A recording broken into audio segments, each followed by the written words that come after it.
Vamos então partir para o nosso módulo 3, né? Falando de instalações e dispositivos elétricos dentro da NR12. Lembrando que aí a questão elétrica ela é muito bem cuidada, né? Ela é bem específica aí na NR10. Mas a NR12 falando sobre proteção, então ela está falando aqui de dispositivos, né, de proteção elétrica. E ela vai chamar também, em determinado ponto aí, a NR10, tá? Para se respeitar o que está escrito lá na NR10, tá? As instalações elétricas de máquinas e equipamentos devem ser projetados e mantidos de forma a prevenir, por meio seguro, os riscos, né, os perigos aí de choque elétrico, incêndio, explosão e outros tipos de acidentes, conforme previsto, como eu mencionei, na NR10. Tá? Devem ser aterrados, conforme normas técnicas oficiais vigentes, as instalações, carcaças, invólucros, blindagens ou partes condutoras das máquinas e equipamentos que não façam parte dos circuitos elétricos, mas que possam ficar aí sob tensão.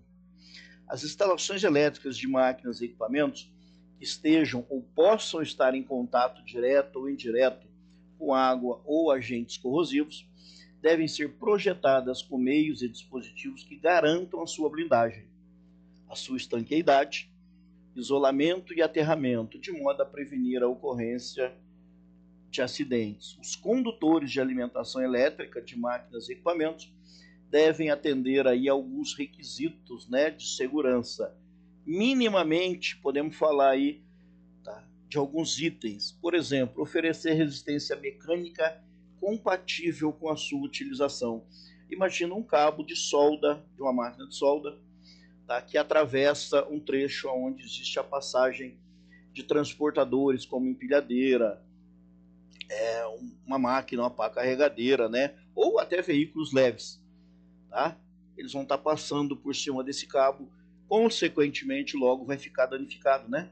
Então eu preciso promover uma proteção, seja ela em madeira, seja ela suspendendo esse cabo para que não passe ali na área onde existe essa circulação, né? Então eu preciso realmente providenciar um meio aí para que esse equipamento seja protegido. Possui proteção contra a possibilidade de rompimento mecânico, de contatos abrasivos e de contato com lubrificantes, combustíveis e calor, né? Linhas aí de vapor, por exemplo, né? Parte aí de combustíveis, né? Então a gente precisa dar uma olhadinha para isso. Localizado, né? A sua localização deve ser de forma que nenhum segmento fique em contato com partes móveis ou cantos vivos. Em caso de uma extensão, né, que eu usei como exemplo aqui da máquina de solda, o cabo de ligação da máquina de solda, eu preciso tomar muito cuidado com cantos vivos, né? Na impossibilidade de haver um outro caminho, preciso proteger esse canto vivo com lona, com borracha, com alguma coisa aí, né, que seja um material aí de sacrifício, né, para que esse cabo não sofra aí as condições daquele momento ali. Facilitar e não impedir o trânsito de pessoas e materiais ou operação de máquinas, a gente comentou sobre isso no início aqui do item, né? Não oferecer qualquer outro tipo de risco, né, na sua localização, tá? Ser constituído de material que não propaguem o fogo, ou seja, autoextinguíveis. A NR2, NR10, ela menciona que um cabo de extensão ele só pode ser usado com emenda se essa emenda for elaborada por um profissional devidamente habilitado, né, competente, e não seja usado fita isolante, seja usado fita de alta fusão, tá? Para que caso ocorra aí a exposição à água ou uma área úmida, isso não venha aí a colocar em risco a integridade desse equipamento. Os quadros de energia das máquinas e equipamentos devem atender aos seguintes requisitos mínimos de segurança. Possui porta de acesso, que deve ser mantida permanentemente fechada, caso ela abra, o equipamento deve desligar, né? Então eu tenho aí um interlock. Possuir sinalização quanto ao perigo de choque elétrico e restrição de acesso por pessoas não autorizadas. Adesivos, né? Tá? Evidenciando ali o risco. Ser mantido em bom estado de conservação, limpo, livre de objetos e ferramentas. Ser mantidos em bom estado de conservação, né? Possuir proteção e identificação dos circuitos, tá? É muito importante, né? A gente sempre está mantendo aí os diagramas atualizados dos circuitos elétricos, né? Para possuir aí não só proteção, mas também a identificação dos circuitos, atender ao grau de proteção adequado em função do ambiente que vai estar de uso. A gente vai ter ambiente aí exposto a poeira, tem ambiente exposto a sol, a intempéries, né? Ambiente aí exposto a produto químico, ambiente exposto à umidade, né? Então eu preciso tomar cuidado para cada uma dessas condições aí, onde eu vou estar expondo o equipamento. As ligações e derivações dos condutores elétricos devem ser feitas mediante dispositivo apropriado e conforme norma técnica oficial vigente. Não só NR10, tá? As NBRs da vida também, as normas técnicas aí da BNT. De modo a assegurar resistência mecânica e contato elétrico adequado, com características equivalentes aos condutores elétricos utilizados e proteção contra risco. As instalações elétricas que utilizem energia elétrica fornecida por fonte externa devem possuir dispositivo protetor contra sobrecorrente, dimensionado conforme a demanda de consumo do circuito. Por exemplo, iluminação no interior de espaço confinado, segundo a NR10, ela tem que ser no máximo 110 ou 220, desde que tenha um dispositivo DR, né, um disjuntor residual.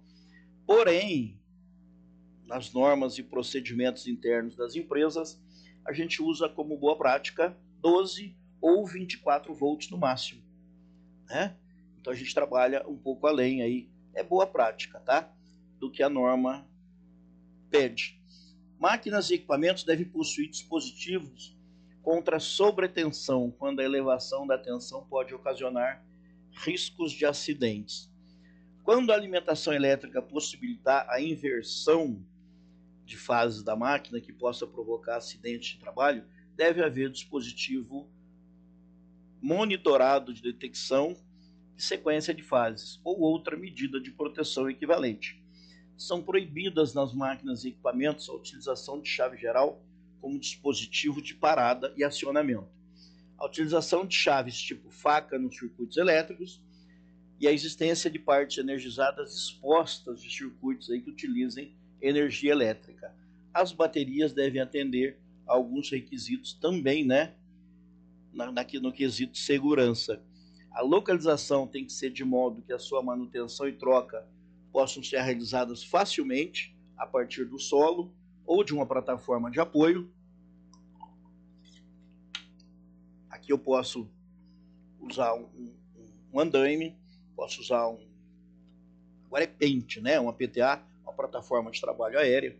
Então eu posso estar cumprindo esse requisito aqui. Constituição e fixação de forma a não haver deslocamento acidental. Tá? Proteção do terminal positivo a fim de prevenir contato acidental e curto-circuito. Os serviços de substituições de bateria devem ser realizados, né, por indicação constante aí no manual de operação. Manual de operação, deixa eu voltar um pouquinho disso aqui. Manual de operação, querido. Manual de operação é uma cartilha técnica elaborada pelo grupo de engenheiros que construiu aquele equipamento, que desenvolveu, né, contando para a gente qual que é a melhor maneira de utilizar o equipamento com maior aproveitamento, maior qualidade, menor consumo, né, e aumentar a durabilidade desse equipamento. Normalmente a gente costuma não ler, né, um manual de operação nem do nosso carro, nem dos equipamentos que a gente compra em casa, né? Quanto mais os da fábrica, né? mas lá está constando tudo aquilo que a gente precisa saber sobre o equipamento. Então seja curioso, dê uma olhadinha, questione, né? Caso não tenha o manual disponível, né, o que é contra a legislação, né, eu preciso ter o manual disponível, né, mas pega, anota o equipamento, a sua especificação técnica e baixa no Google. Hoje a gente tem tudo aí no Google para que a gente tenha um conhecimento maior, né, sobre esse equipamento aí. Né? Então, ser curioso nesses termos é positivo para a gente. Legal? Então eu vou encerrando por aqui esse módulo, né, e daqui a pouco eu volto aí com mais algumas informações. Lembrando, né, que eu estou pegando aí os pontos mais importantes da NR12, né, para promover aí uma discussão. Ok?